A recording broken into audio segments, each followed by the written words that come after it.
Hello everyone. इस video में आपको कृतिका का पार्ट 2 जो कमलेश्वर द्वारा लिखित है जाट पंचम की नाक, उस चैप्टर की समरी और क्वेश्चन आंसर एक्सप्लेन किए जाएंगे। पार्ट आप लोगों ने पढ़ लिया होगा तो आपको पता चल गया होगा। इसमें केवल आपको जो है शॉर्टकट चीज़ें बताई जाएंगी। तो देखिए, इंग्लैंड की महारानी एलिजाबेथ द्वितीय अपने पति के साथ भारत आने वाली थी। चैप्टर में क्या बताया गया है कि जो इंग्लैंड की महारानी थी वो अपने पति के साथ भारत आने वाली थी। तो एलिजाबेथ का दर्जी इस बात को लेकर परेशान रहता था कि रानी क्या पहनेंगी। तो अखबारों में जो थी रानी के कपड़ों तथा और बातों की विवरण छपने लगा था। इस दौरे के समय सबसे बड़ी समस्या यह थी कि जाट पंचम की नाक जो दौरे के समय था, क्योंकि भारत में सबसे बड़ी समस्या क्या थी, भारत में सबसे बड़ी समस्या थी कि जो है जाट पंचम की जो मूर्ति थी उस पर नाक गायब थी। तो सबसे बड़ी समस्या हो गई जाट पंचम की नाक, सबसे बड़ी समस्या थी। जाट पंचम की लाट की नाक गायब हो गई थी। उच्च स्तर पर यह तय किया गया कि नाक का होना बहुत ज़रूरी है। एक मूर्तिकार को बुलाया गया जिसने कहा नाक लग जाएगी, पर यह मालूम होना चाहिए कि लाट कब और कहाँ बनी थी। कि मतलब क्या समस्या थी सबसे बड़ी कि जाट पंचम की नाक जो उनकी लाट थी उस पर से नाक गायब हो गई थी। तो लोगों ने क्या कि जो है नाक का होना बहुत ज़रूरी है। तो मूर्तिकार को बुलाया गया। तो मूर्तिकार ने ये कहा कि मुझे बस ये पता होना चाहिए कि लाट कब और कहाँ बनी थी तथा लाट के लिए पत्थर कहाँ से लाया गया था। ये 3 चीज़ें मालूम होनी चाहिए। इस बात की पूरी छानबीन की गई पर पता नहीं चला। मूर्तिकार ने भारत के पहाड़ी प्रदेश और पत्थरों के खानों के दौरे किए पर उस किस्म के पत्थर कहीं नहीं मिले, मतलब पत्थर कहीं भी नहीं मिला था। फिर उसने कहा कि पत्थर विदेशी है। सभापति ने तेश में आकर कहा कि विदेशों की सभी वस्तुएं हम अपना चुके हैं तो पत्थर क्यों नहीं मिल सकता। मूर्तिकार ने यह युक्ति सुझाई कि अगर अनुमति हो तो देश में लगी नेताओं की मूर्तियों में से जिसकी नाक इस लाट पर ठीक बैठे उसे उतार लिया जाए। मूर्तिकार ने सलाह दे दी कि अगर जो है इतने बड़े यहाँ पे इतनी सारी मूर्तियाँ लगी हुई हैं, बड़े बड़े नेताओं की मूर्तियाँ हैं और बहुत हैं, अनगिनत मूर्तियाँ हैं, तो किसी न किसी की तो नाक बैठ जाएगी, ठीक बैठ जाएगी, तो उसे उतार कर इस मूर्ति पर लगा दिया जाएगा। तो सभापति मान गए, परंतु उसने इस कार्य को होशियारी से करने का सुझाव दिया। मूर्तिकार देश के दौरे पर निकल पड़ा। देश में लगी अनेक मूर्तियों की नाकों का नाप लिया गया। सब जाट पंचम की नाक से बड़ी निकली। राजधानी में तैयारियां चल रही थी पर जाट पंचम की नाक न होने से नाक कटने वाली बात थी। मूर्तिकार भी हार मानने वाला नहीं था। उसने सलाह दी कि किसी जिंदा आदमी की नाक लगा दी जाए। मूर्तिकार को अनुमति दे दी गई। अखबारों में सिर्फ बस इतना ही छपा था कि नाक का मसला हल हो गया, मतलब कोई और बात नहीं छपी थी अखबारों में, बस अखबार में इतना ही छप गया था कि नाक का मसला हल हो गया। आखिरकार वह दिन आ गया जब जाट पंचम की नाक लग गई। सब अखबारों में खबरें छापी गई कि जाट पंचम की लाट पर जिंदा नाक लगाई गई है। इसके अलावा किसी उद्घाटन स्वागत समारोह का कोई खबर न थी। तो देखिए, ये तो आपका था पाठ का सार।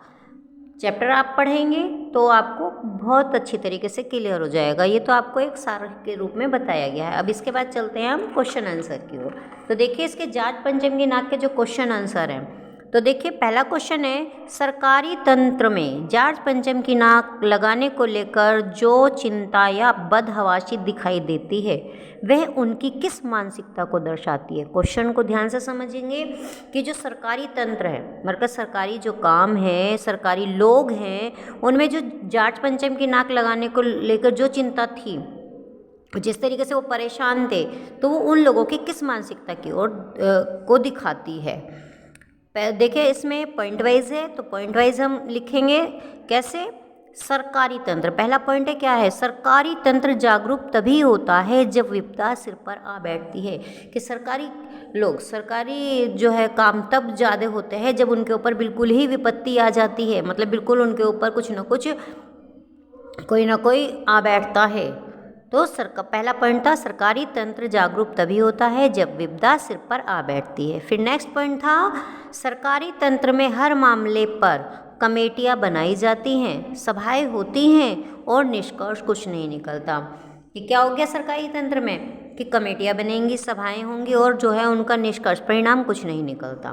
फिर नेक्स्ट है इसका, सभी जिम्मेदारी निभाने से कतराते हैं और अपने छोटों पर कार्यभार डाल देते हैं। फिर नेक्स्ट है, मशवरे उच्च स्तर पर होते हैं। मशवरे मतलब सुझाव ऊंचे ऊंचे स्तर पर होते हैं, परंतु बौद्धिकता निम्न स्तर की प्रकट होती है। कि मशवरे तो सलाह तो बहुत ऊंचे ऊंचे स्तर की दी जाती हैं, सुझाव होते हैं, लेकिन जो है काम जो है बहुत नीचे स्तर पर होता है। फिर है, सरकारी दफ्तरों में फाइलें नहीं मिलती या फिर फाइलों में कुछ नहीं मिलता। फिर नेक्स्ट है इसका, अफसर आडंबरी और चापलूसी करने वाले होते हैं। फिर नेक्स्ट है, एक विभाग अपनी जिम्मेदारी दूसरे पर और तीसरे पर डालता रहता है और कार्य अधर में लटक जाता है। कि वहाँ पे जो काम करने का हिसाब क्या है कि एक जना दूसरे पे, दूसरा तीसरे पे, मतलब आगे से एक दूसरे के ऊपर डाल देता है और जो है काम बीच में ही लटका रह जाता है। अब नेक्स्ट क्वेश्चन देखिए।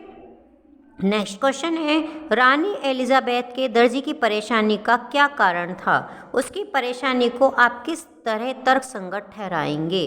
कि एलिजाबेथ आने वाली थी तो दर्जी को क्या परेशानी थी और कहाँ तक हम उसे सही समझेंगे? तो देखिए उत्तर इसका, रानी एलिजाबेथ के दर्जी परेशान था। तो जो रानी एलिजाबेथ के दर्जी थे वो परेशान थे, या एलिजाबेथ का दर्जी परेशान था, यहाँ का भी कर सकते हैं और के भी कर सकते हैं। का दर्जी परेशान था कि हिंदुस्तान, पाकिस्तान और नेपाल के दौरे पर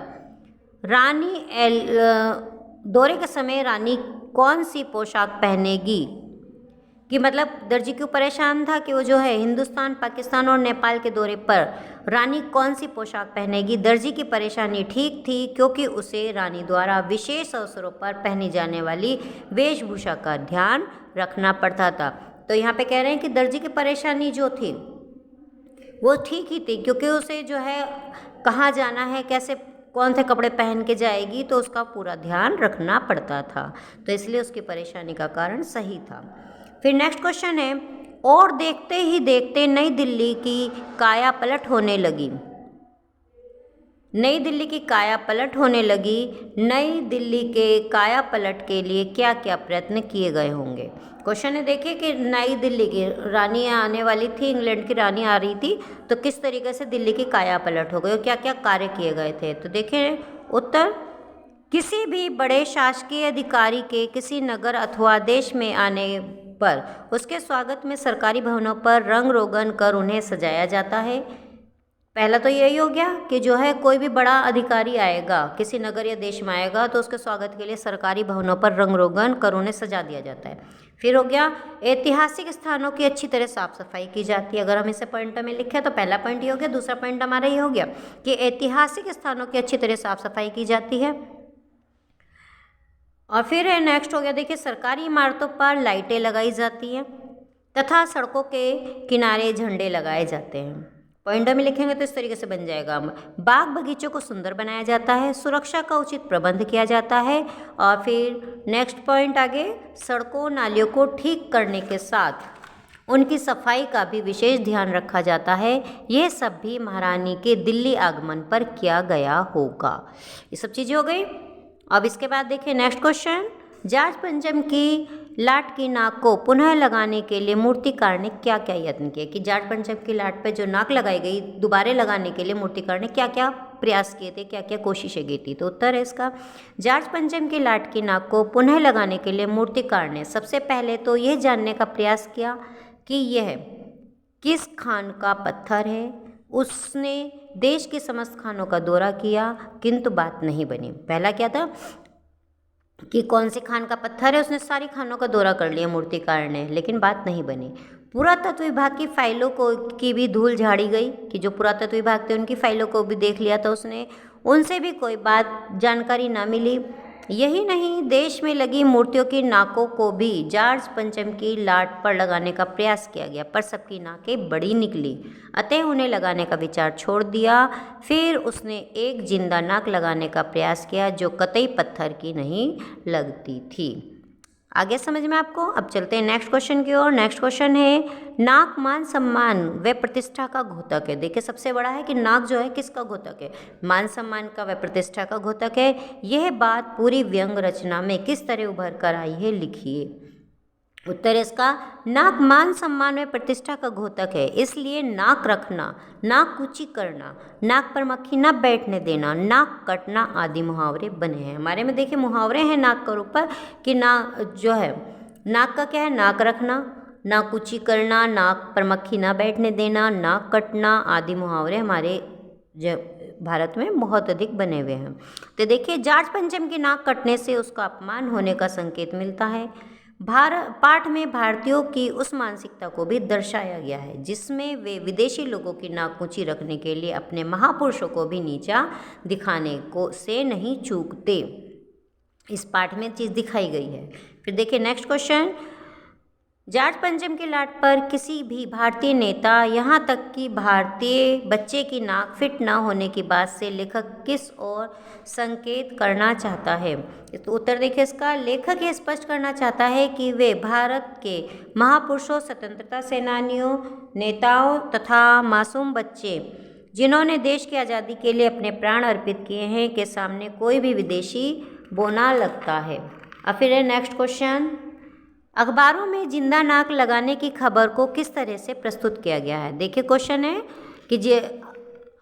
कि अखबारों में जो है जिंदा नाक लगाने की खबर को किस तरीके से दिखाया गया था। तो उत्तर है इसका, अखबारों में जाट पंचम की नाक की जगह जिंदा नाक लगाने की खबर को बड़ी कुशलता से छिपा लिया।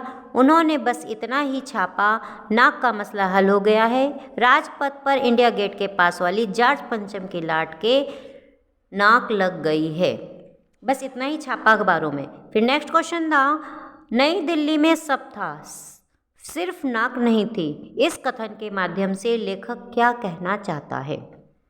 कि सब चीज़ थी बस नाक नहीं थी। लेखक क्या कहना चाह रहा है? उत्तर देखिए, नई दिल्ली में अच्छी शान शौकत थी पर इंडिया गेट पर स्थित जॉर्ज पंचम की प्रतिमा की नाक ही नहीं थी। रानी एलिजाबेथ तथा प्रिंस फिलिप के आगमन पर उनके स्वागत की तैयारियां चल रही थी, परंतु अंग्रेजी शासन की कोई प्रतिष्ठा नहीं बची थी। जॉर्ज पंचम की नाक का कटना अंग्रेजी शासन की खोई प्रतिष्ठा का द्योतक है। कि जॉर्ज पंचम की जो नाक कट गई थी वो जो है अंग्रेजी शासन ने जो प्रतिष्ठा खोली थी भारत में उसका प्रतीक थी। नेक्स्ट क्वेश्चन है, लास्ट क्वेश्चन है आपका ये, जॉर्ज पंचम की नाक लगने की खबर के दिन अखबार चुप क्यों थे? कि जब नाक लगी थी तो अखबार क्यों चुप हो गए थे? उत्तर देखिए, जॉर्ज पंचम की नाक लगने की खबर के दिन अखबार इसलिए चुप थे कि एक बुद्ध की नाक लगनी थी और सरकारी तंत्र ने अपनी नाक बचाने के लिए एक निर्दोष व्यक्ति की जीवित नाक लगा दी थी, इसलिए वे चुप कर अपना विरोध प्रकट कर रहे थे। Thank you.